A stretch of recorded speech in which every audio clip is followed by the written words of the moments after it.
Hello there, lovely fiction authors. So, this week I am doing a workshop called Secrets to Infusing Every Part of Your Story with Emotion so that you can satisfy more readers, create more mega fans, and build a fiction empire. If you have not joined the workshop yet, there is still time. As of the recording of this, it's going through this Friday. And you can register and, just watch the replays from the first couple of days. You can register at bit.ly/6FS workshop, and I will put that in the show notes. If you're listening to this weeks later, then don't bother because it will have already been taken down. But what I decided to do this week is that the first training that I did is 3 mistakes that many authors are making in 2024 that are killing their sales. And a lot of times the mistakes workshops or the mistakes trainings, recordings that I do tend to resonate with you guys. I always notice that we get a lot of downloads on those. So a lot of times I'll just put that up, the first training in the podcast feed so you can listen to it. But what I decided to do this time is to break it into kind of mini episodes. So I'm going to do 3 episodes over the next 3 days. They're only going to be 10 to 15 minutes long, so they're kind of shorty episodes, and I'll just talk about one of each of the 3 mistakes in each one. All right, so that's what we're going to do for these 3 shorter episodes. I hope you enjoy them and get something out of them. And without further ado, let's get into the mistake that we're talking about today. Do you yearn to make your living from writing fiction? Do you struggle to finish your manuscript due to block, indecision, or lack of confidence in your story?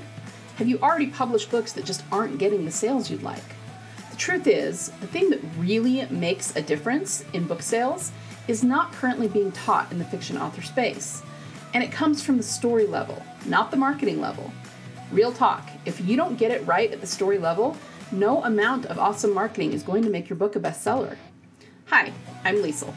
I've got 20 fiction books, 4 genres, the USA Today bestseller accolade, and multiple award wins under my belt. So, obviously, I've been around the block a few times.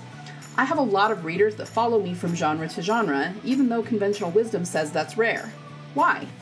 Because my readers know that I know how to tell a story that's going to make them feel something. And if you can master that skill, you can write anything you want for the rest of your life and know it will be well received by readers, which means better reviews, more gushing, more mega fans, and best of all, more royalties for you. Grab your fuzzy slippers and your chocolate of choice. I'm going to teach you how to emotionally engineer your story into the hearts and minds of your readers on purpose. Let's go. Okay, so number 1. Believing that free online writing advice will help you write a bestseller. This is a big one, okay? This is something that I think all authors do at some point in their career. Unfortunately, a lot of authors assume that they can read the online writing advice and that is all they need. They'll think, oh, I can figure things out from the free writing blogs. There's tons of free writing advice online. And you know what? They're right. There is tons of free writing advice online, so much so that it's overwhelming. But tell me if this resonates with you. Let's say you want to improve some aspect of your story. It doesn't matter what it is. Maybe you want a better villain, better world building, character backstory, whatever the case may be, just something. And you start searching for terms for that thing you're trying to improve and start pulling up these free writing blogs. You find lots of them. And all of the titles of these articles sound great. So pretty soon you have tabs open for like 15 different blog posts, right? You start reading through those blog posts and maybe you even get some great nuggets of advice, but in the end, you still don't have an exact process to follow to improve your writing.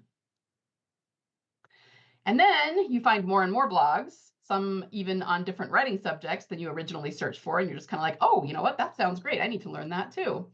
And before long, you've gone down this hours-long rabbit hole. Your head is spinning. You finally give up and either close all the tabs and leave them for another day, which is code for you're never actually going to read them. But overall, you still don't really know any more about the subject you were looking for than when you started. Has that happened to anyone before? Can anyone resonate with that?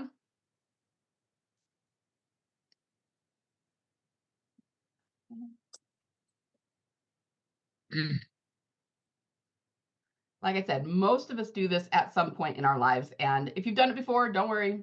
You're not alone. I've done it lots of times before. Okay, so I'm going to ask you one more question, and then we're going to get to the crux of why using free online writing advice to try and become a best-selling author is such a big mistake. Okay, I'm getting some answers now. Like I said, there's a little bit of a lag in the chat. So yes, definitely. Autumn says, looking for villain archetypes right now, at least 5 tabs open. Yep, there you go. So you guys know what I mean. All right. So here's the question I want to ask you. Why do readers buy books? Can you give me a guess in the chat? Why do you think that people who buy fiction books buy them? No right or wrong answers, just put your guess in the chat.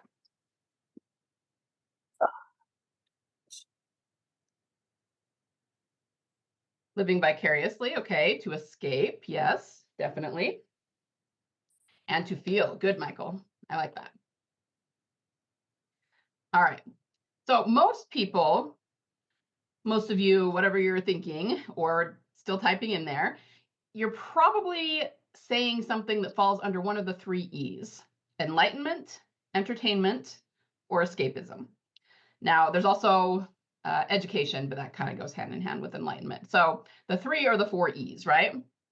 And all of those things are true. You're not wrong about any of them. But I want you to go a little bit more high level than that, because readers could theoretically get any of those things from the 3 E's from things other than books. They could get them from TV. They could get them from other fun experiences. So why do they choose fiction specifically to fill those needs? I am going to let you in on perhaps the most valuable thing you could ever understand about your reader. You ready? I want you to lean in, okay? Because most authors never think about this, and it will change the way that you approach your fiction. Here we go. Readers read fiction in order to feel big emotions in a safe space. So you were onto something, Michael, when you said to feel. I'm going to go ahead and say this again. Readers read fiction in order to feel big emotions in a safe space. The world we live in does not hold space for big emotions, does it? And here's another little soul truth for you. We as human beings actually yearn to feel these big emotions. Okay, I could give you story after story after story that proves this. Okay, I won't for the sake of time, but the thing is, we humans, we want to feel those emotions. And when we don't feel them, we start to almost go into, I don't know, like a withdrawal from them or something, okay? But it's really hard for us to feel them in real life, either because they are our own emotions and they're painful, so like most human beings, we tend to avoid them, or because society just conditions us to suppress them. But when you read a story, you feel the emotions the characters feel, or you should if the story is well written, and you can process those emotions as you go throughout the story. But they aren't your emotions, and you're not dealing with them or the consequences of them. And so it's a little bit easier to deal with emotions that are someone else's or that belong to a fictional character, right? So fiction has this unique ability to help its readers process really big emotions. So I want you guys to understand this. Fiction actually helps people process emotions in general. And that helpfulness is actually twofold. Not only do they, meaning the reader, feel better in the moment because they feel the deep emotion as they read the story, and then they release it when the catharsis hits. That's the other thing, is we not only yearn to feel deep emotions, we yearn to release deep emotions from our body, right? And it's like, oh, what a relief, that felt so good. Okay, this is why people love fiction. This is why they love stories, because we make them feel something and then they release it and there's this relief and they want to go through that process again. But even more than that, someone who practices doing this with their emotions by reading a lot of books, say, can, by extension, eventually process and release their own personal emotions as well. We're basically helping readers to practice feeling and releasing their emotions. So fiction actually does help people process their own emotions. Did you know that? It's really kind of cool. And it's the kind of thing that most of us don't really think about, but there is a deeply psychological reason that people love fiction. And it doesn't really matter what genre they read or what tropes they like or what their favorite author is. They do this no matter what, so long as the story is emotional and is evoking emotions in them. So people who consume fiction of any kind are more emotionally and psychologically healthy than those who don't. Now, guys, this is true. This is science. They've actually done studies about this at big universities. They use their big brain staring equipment, right? They scan the brain, and the part of the brain that lights up when the person consumes fiction is the empathy center. So people who read fiction are more empathetic, they're more kind, they're more compassionate, they tend to be smarter, they tend to be more resourceful, right? But more than anything, they have more humanity because they have had practice feeling and releasing their emotions. And yes, just know that this is true of other types of fiction as well. It's true of TV shows, it's true of Netflix, what have you. But because books go deeper than TVs or plays or music, because we can actually, get under the hood and know what the character is actually feeling rather than just watching their outward actions, the emotional health is deeper for people who read books than who consume fiction in other mediums. So, isn't that super cool? We can actually change the world one reader at a time through our stories. Don't ever let anyone tell you that fiction writing is a selfish pursuit. It's not. People need your stories. They need it for their own psychological health. But why am I telling you this, right? What's this have to do with free online writing advice? Kind of feels like a tangent, I'm sure. Here it is. Free online writing advice is fine. It's great. As I said before, you may even get some really valuable nuggets, okay? And more power to you. But what you're going to find from free writing blogs online is just not going to go deep enough for you to get an overall well-rounded view of what a story should be and how to infuse that story with emotion. So I don't know about you, but when I want to understand a subject, and it doesn't matter what, it doesn't have to be about writing, just I'm curious about something, I want to know more about it, I don't know, a battle in the Civil War or something like that. If there's something that I want to really deeply understand, I tend to go out and buy or borrow 3 to 4 books and read them because I really want to feel like I have a handle on what it is. I want to be able to explain it to others with authority. Have you ever tried that and come across a book that's great, but just doesn't go deep enough? Has anyone ever had that experience? I know that I've done that with a couple of things where I wanted to learn about them and know about them. And so I would go, okay, well, this book has pretty good ratings on Amazon. I'll get this to try and learn more about it. And then I get it and it just is really, really surface, right? And that's a little bit frustrating because I want it to go deeper. So, something where the book or whatever it is that you're reading, right? Maybe it tells you about broad, high level categories of whatever you're trying to learn about, but it doesn't dig deep into those categories, right? And the information it gives you is fine, but it's just not as deep and foundational as you wanted it to go so that you could have a true deep grasp of the material. Does that ever happen to you? Well, that's kind of what we're doing here and what we're talking about with online writing blogs. That's exactly what they do, okay? They just don't give you the true foundation you need to write bestsellers. They will show you bits and pieces, but not the overall picture. Let me put it another way. This is my bacon cheeseburger analogy. I'm about to make everyone salivate. Sorry, not sorry. If you don't like bacon cheeseburgers or you don't eat them or something, just think of what your favorite food is that would make you salivate if you were hungry. Okay, substitute that. But I went with bacon cheeseburger. Let's say that I decide I want a bacon cheeseburger, but I don't really want to fully commit to the experience of the bacon cheeseburger yet. And what I mean by that is maybe I'm not sure I'm hungry enough, or maybe I don't trust the food establishment who's cooking it for me, or I don't want to pay for it, or maybe I'm even doubting it's what I want. I'm hungry, but do I really want the cheeseburger? Do I want something else, right? So, I kind of want it, but I'm also not fully committed to it yet. Whatever the reason, you just don't want to fully commit to the experience.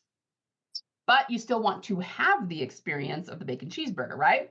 So you decide you're going to try and manufacture the experience by eating the free morsels that others who have committed to it don't want and cast off, okay? So basically, you're going to be licking up the crumbs and small pieces that other people have left behind, okay? Because you don't want to completely commit to the bacon cheeseburger, go stand in line, buy yourself one, sit down and have the meal. So you're just trying to get an idea of what it is based on the crumbs on everyone else's plate. And for a bacon cheeseburger, that's pretty much going to be like small pieces of the hamburger bun, I would imagine. So that's what you do. And don't get me wrong, maybe those crumbs are delicious, right? Maybe they've touched the meat and gotten some cheese or bacon grease on them, so they're really good, right? That's a really good little piece of a hamburger bun. But even if you say that, it's still not the same thing as eating an actual bacon cheeseburger, right? Those crumbs might be super delicious, but they're not the same thing as biting into the actual cheeseburger and getting the entire overall experience at once. Like we're talking the bacon, the beef, the lettuce, the tomato, the onion, the mayo, the ketchup, the mustard, any condiments that you like to have on a bacon cheeseburger, right? If you're only getting morsels of the bun, you're not getting all of that. You're not getting the full experience, okay? And is it really logical to think that you can duplicate the experience of eating a real bacon cheeseburger just by picking up the crumbs others have left behind? No, it's really not very logical to think that's going to work for you. I mean, you can do it, but when you describe your experience, if somebody else came to you and says, what does a bacon cheeseburger taste like? You're not going to be able to describe it for them accurately because you only had a morsel that somebody left behind. You didn't have the whole thing. But this is what you're doing when you read online writing advice and think that it's going to help you write a bestseller. You're just picking up morsels that others are giving to you, and it's not indicative of the whole true body of knowledge that you need to write a true, emotional, cathartic, six-figure story. You're also going to find a lot of the same writing advice on these blogs because most of the people who write them don't truly understand the deeper elements of story structure, okay? They're just taking the morsels they do know of and writing about them without understanding the bigger structure, if you will, that they need to be plugged into. And for heaven's sake, half the blogs out there have just stolen the info from other blogs and reposted it, okay? And we're only going to get more of that as we move into the AI realm, okay? Because AI is pulling its information. If you say, ChatGPT, how do I write a great novel? It's pulling information from these public blogs. And it's going to say, well, according to 10,000 free writing blogs, this is what I've gleaned. This is how you write it. And I'm telling you, it's going to be very, very flat. Okay. That's why it's such a big mistake to think free online writing advice will help you write a bestseller if you can just read enough of the same blogs. Okay. It won't. It literally can't help you do that because those blogs don't have the capability of doing that. Now, understand this mistake is really about reaching your reader. That's why I talked about why readers read books. Readers read fiction to feel big emotions, which means you, the author, need to bring them that. A fiction author is a person who writes stories willy-nilly. If you write just anything, pop it up on Amazon, yes, you are a fiction author. A successful and renowned fiction author is a professional facilitator of emotion. Okay, the events in their story, every sentence, every thought their characters have, every action they take evokes emotion for the reader. And if you really want to be successful at writing fiction, you have to become a pro at that. And free online writing blogs simply cannot teach you how to do this. So how is this killing your sales and how do we fix it? Well, just don't do it. Just don't read free online writing blogs, right? That's pretty big, yeah? But really, the answer here is that we need a better foundation for understanding story structure. The truth is, most authors don't really understand story structure and what it is. I mean, sure, we all know the basic story graph or the hero's journey, and we've read a craft book or two like Save the Cat or some other variation, right? And all of them are great. You guys, I've read like every craft book known to man, and I love them all, and they all have value, okay?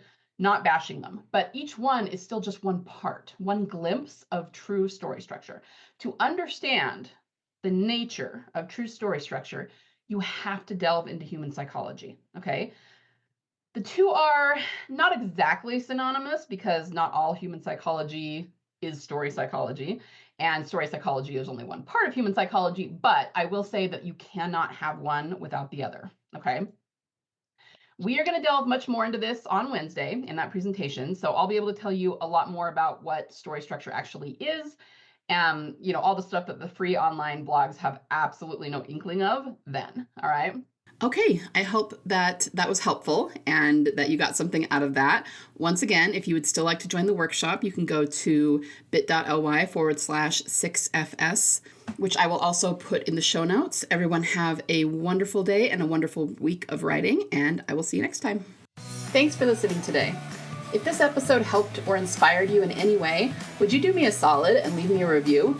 Reviews help other fiction authors find the podcast. You could also recommend it to a writer friend of yours so they can get the same inspiration you got. Remember, you have a story inside you that only you can tell. So get out there and write your soul story, because your readers are waiting for it with bated breath.